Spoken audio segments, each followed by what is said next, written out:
Good evening and welcome to NewsCenter at 5:30. I'm Jim Vandy. And I'm Nicole Samuelson. At this hour, the situation in Bethlehem is growing uglier.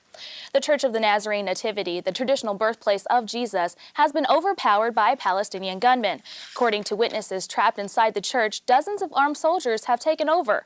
About 20 wounded Palestinians are being tended to by nuns. Israeli forces have entered Bethlehem several times during the past 18 months of fighting, but they are under orders not to harm holy places, and they have kept their distance from the church. Top Palestinian official says Yasser Arafat would rather die than be exiled. Elaine Keanu has the latest on the Israeli-Palestinian conflict.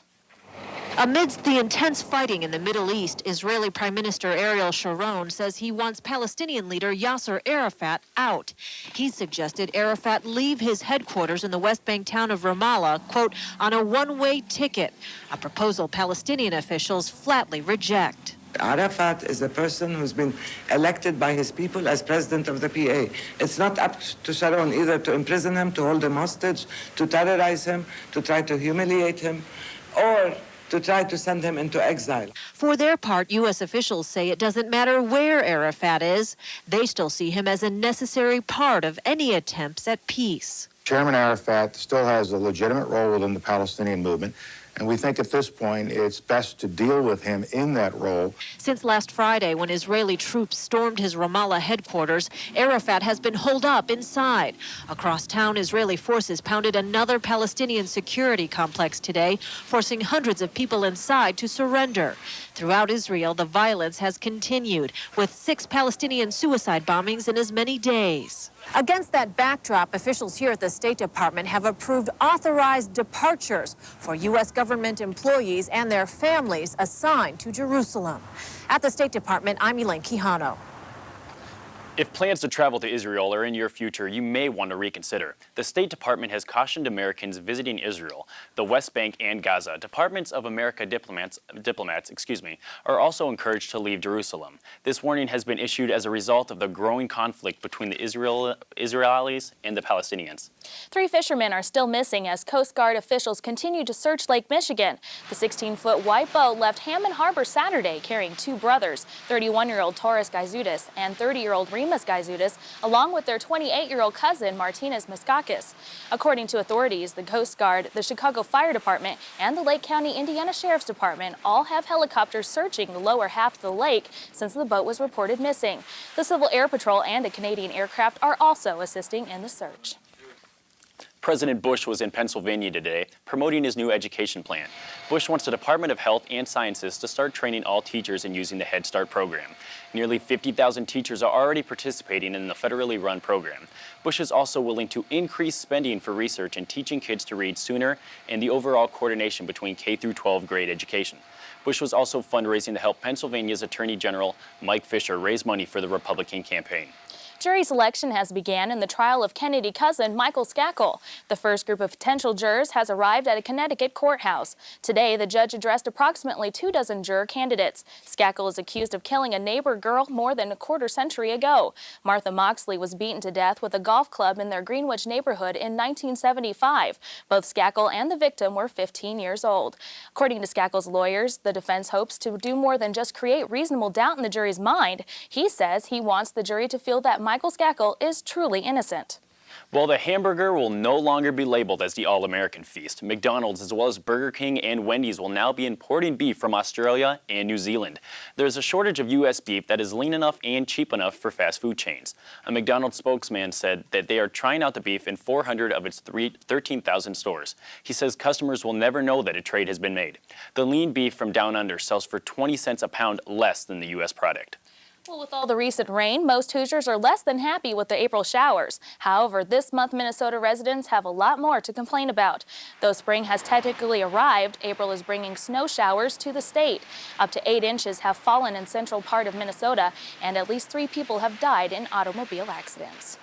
And Michael Haney-Wells joins us with a look at the forecast. Got a lot of rain today. Got a lot of rain here. Good thing we're not in Minnesota, though, because they are getting a lot of snow. That's right. Today started off really nice. Our high was 67 degrees, but as a cold front approached, clouds were moving in. By 1:30, it started raining. We got quite a bit of rain. There's times that it rained rather hard, but for complete details on the rest of the week's weather, stay tuned. All right, thanks, Mike. Professors from an Indiana university visit a university in Afghanistan. And Coke is adding a new drink. What is it? And what do Ball State students think about it? Stay tuned.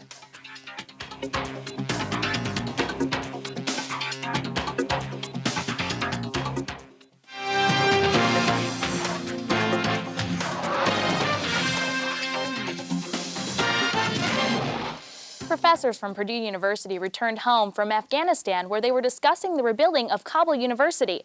The university has been damaged from the Civil War and looting, and it is expected to take millions of dollars to rebuild it. Agriculture economics professor Kevin McNamara made the trip along the professors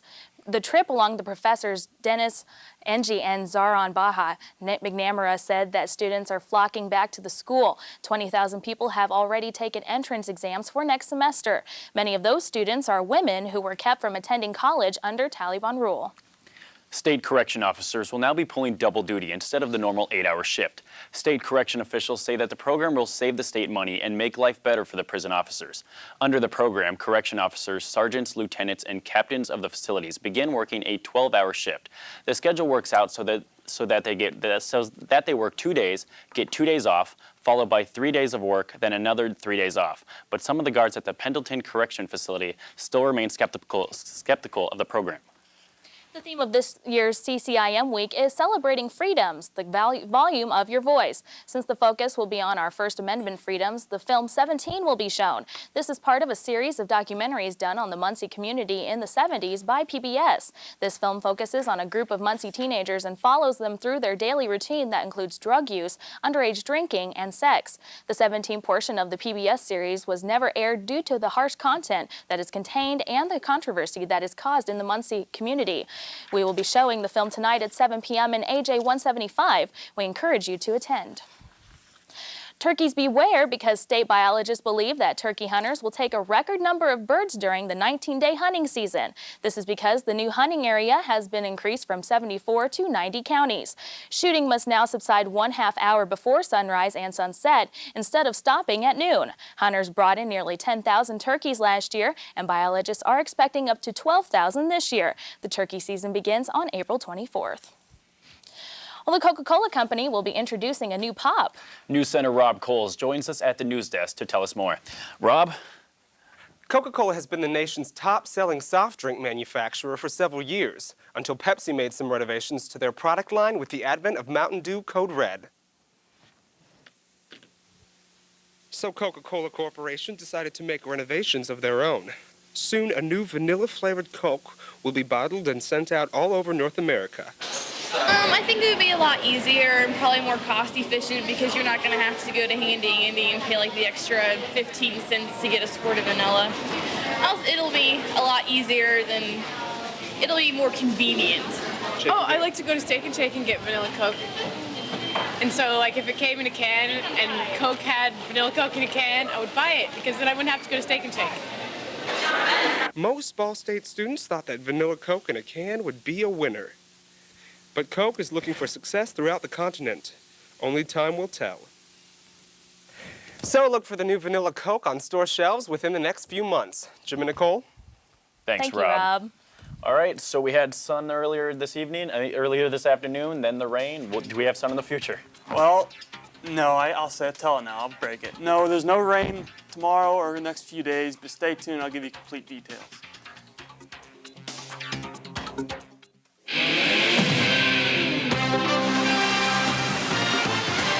Good evening and welcome back to News Center at 5:30. See, today's high was up at 67. That's well above our normal high this time of year. Today's low was 48, which is still also above our normal low of this time of year by 12 degrees. If you take a look at the highs around the state today, everybody but South Bend broke 60 today. Lafayette, Indianapolis both at 66, Muncie and Terre Haute 67, and Evansville almost broke 70 at 69 degrees. And take a look at current conditions outside. There's plenty of rain out there. You may get a few bolts of lightning causing some rumbles of thunder. Temperature is 49 degrees and the wind is out of the northwest at 14 miles an hour.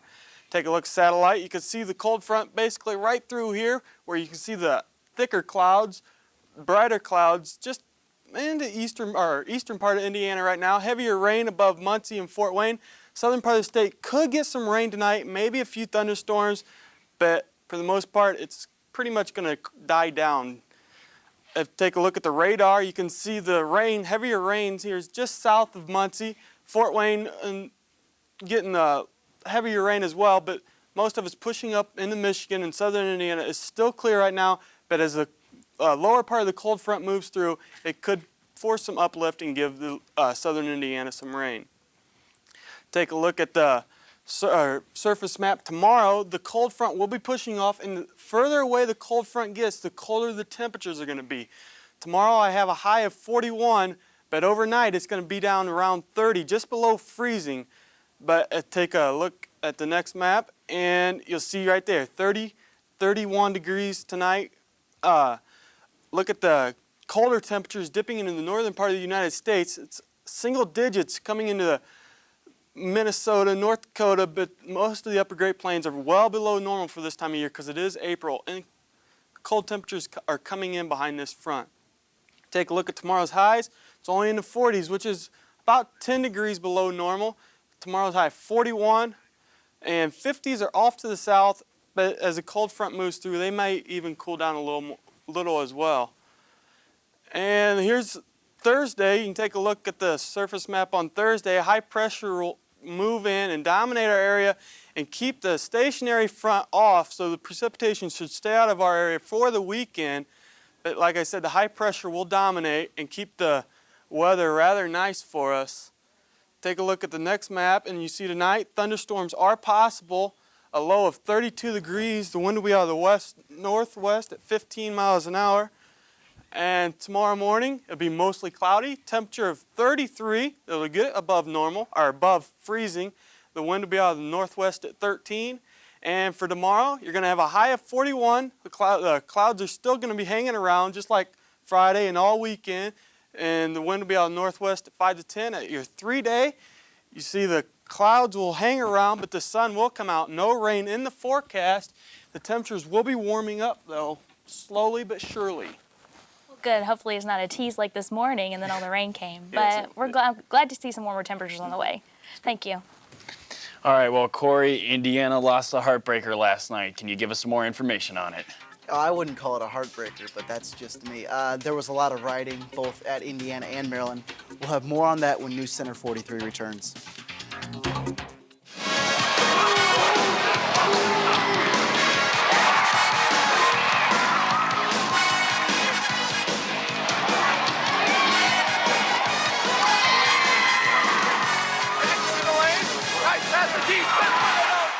Last night it was tradition versus newcomer as Maryland took on Indiana for the men's National Basketball Championship. Indiana was in the championship game for the 6th time in the school's history. They had won the last 5 times they were in the title game. Maryland, on the other hand, was in the title game for the first time in the storied history of the Maryland basketball program. Maryland won their first title ever with a 64-52 win. Gary Williams leads his alma mater to the title. He received the Sears National Championship trophy today before leaving to celebrate with fans. Juan Dixon led the way in the game with 18 points, was named the Final Four Most Outstanding Player.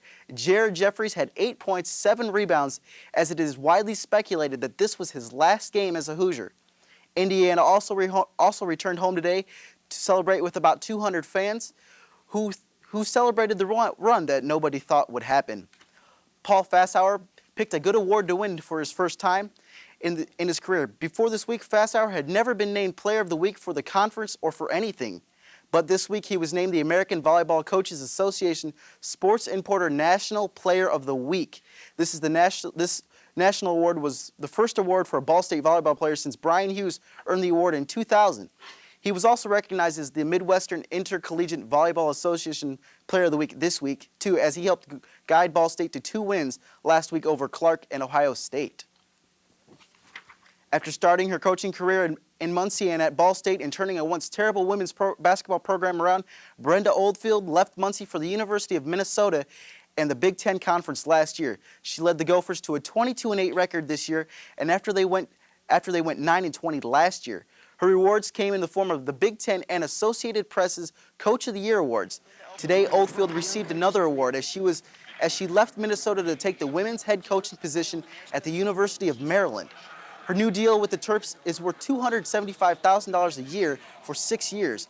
Oldfield will not only try to turn the program around that finished 13-17, but she also has to replace a legend in Chris Weller, who was the Terps coach and led them to eight conference Athletic Coast Conference championship titles, 3 Final Fours. She retired 1 win shy of her 500th career win. For the second year in a row, the Kent State Golden Flash lost their head coach just days after the NCAA tournament. This year, with a 30-6 record, first-year head coach and MAC Coach of the Year, Stan Heath was hired to be the new head coach at Arkansas today. Today, Kent State promoted Jim Christensen to head coach with a 5-year deal. Christensen will have a big task ahead of him, as next year he will lose all conference players Demetric Shaw, Trevor Hoffman, and Anthony Mitchell. When most teams win a championship of some kind, they and their fans celebrate. Well, last night, the fans did a little bit more than celebrate. Riots have become a part of winning or losing a championship. Last night, after the final seconds ticked off the clock, hundreds of thousands upset IU students took to the streets. NewsCenter reporter Tom Kozrowski was there. It began as a celebration at Assembly Hall. IU in the national championship game for the first time in 10 years, and the Hoosier faithful gathered in elation to watch their team together. But as it became increasingly clear the Hoosiers would fall short of their 6th national title, a campus's joy soon turned to anger. The party poured out onto Kirkwood Avenue following the game. Police in riot gear patrolled the area from the rooftops and the streets as students began letting out their frustrations. As students lit fires that raged out of control, police moved in to break up the rioting crowd. After police fired tear gas into the rioting crowd, chaos ensued. Many students found themselves running for cover, finding refuge inside this La Bamba's restaurant. The cops came in, they throw a tear gas thing in here. There's nothing going on in here. The cops come in here and they throw a tear gas in here, and everybody starts coughing. I look back, and everybody's sneezing and coughing and stuff. Everybody starts running out the back door. There were 100 people in here. Clear them all out in 20 seconds. What did they do? Did they throw a grenade in here? They threw a tear gas grenade in here? What did they do? They went right over by the window. Right over by the window. A few sports notes tonight. Petey Jackson has been selected to join teammate Lonnie Jones at the Portsmouth Invitational. It's a basketball tournament that hosts the top 64 seniors in the nation annually. President Bush welcomed the New England Patriots to the White House on Tuesday, calling the improbable Super Bowl winners true football champs and real fine Americans. And finally, Miles Lane, who has refereed some of the biggest boxing fights, was hospitalized in intensive care today after suffering a stroke. Friends said the 64-year-old Lane was found unconscious in his home Monday morning and was taken to St. Mary's Regional Medical Center. He is expected to make a full recovery, though. So. Well, I hope so. He's a good addition to boxing, and he's a great guy. Yes, he is. Dave Matthews and Ice Cream Combine. And one last look at your wake-up weather when we return.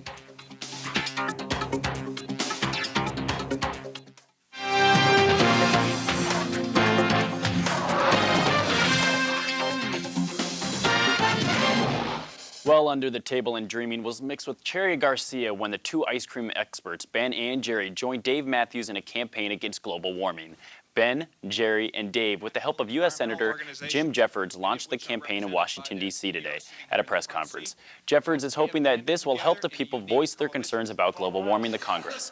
The campaign is named after Ben and Jerry's newest flavor, One Sweet World. Well, that was definitely an appropriate story because that's my favorite brand of ice cream. Well, after we get the rain out of the way tonight, should be clearing up for the next few days. Tonight we have a chance of thunderstorms, a low of 32. Tomorrow morning when you wake up, the temperature should be 33, mostly cloudy with the wind out of the northwest. And tomorrow the high of 41, partly cloudy throughout the day. Clouds should be clearing off a little bit. 3-day outlook, clouds will stay around for the most part. Sun will be out and 40s, but Saturday we should be up by 53. Sunday, maybe some rain moving in. Hey, well, I hope so. We got baseball season on the way. We need good weather. Yes, we do. Well, thanks, Michael. When residents in Washington state voted to ban fur trapping, little did they know moles would be included. As a result, molehills are popping up everywhere, and as Lily and Kim reports, homeowners are fed up. You don't see them, but the mounds of dirt moles leave behind are everywhere, leaving homeowners in a backyard battle. They're just taking over. It's terrorism here.